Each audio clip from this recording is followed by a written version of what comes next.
અમદાવાદ શહેરમાં ગાજવીજ સાથે વરસાદ વરસ્યો। અમદાવાદ પૂર્વમાં ધોધમાર વરસાદ પડ્યો। સરદારનગર, ઠક્કર બાપાનગરમાં વરસાદ પડ્યો છે।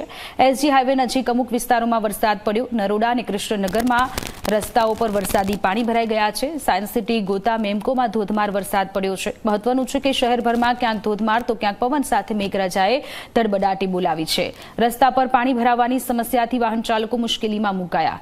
ગત મોડી રાત્રિથી મેઘાવી માહોલ વચ્ચે મેઘરાજાની ધનથી નીચાણવાળા વિસ્તારોમાં રહેતા લોકો પરેશાન બન્યા। ગુજરાતના માથે 4 જેટલી સિસ્ટમ સક્રિય થઈ છે અને તેની અસર મધ્ય ગુજરાત, ઉત્તર ગુજરાત અને દક્ષિણ ગુજરાતમાં ખાસ કરીને જોવામાં આવી રહી છે। અમદાવાદમાં ગઈકાલ રાતથી વરસાદ પડ્યો છે। ગઈકાલ બપોર પછી વરસાદી માહોલ જામ્યો અને અલગ અલગ વિસ્તારોમાં ધોધમાર વરસાદ પડ્યો, પરંતુ દર વખતની જેમ અમદાવાદના નીચાણવાળા વિસ્તારોમાં પાણી ભરાવાની સમસ્યા હજુ પણ યથાવત જોવા મળી રહી છે। સમગ્ર જળબંબાકાર થયું હોય તે પ્રકારની સ્થિતિ અમદાવાદના પૂર્વ અને પશ્ચિમ વિસ્તારના ઘણા બધા વિસ્તારોમાં થઈ ગઈ છે।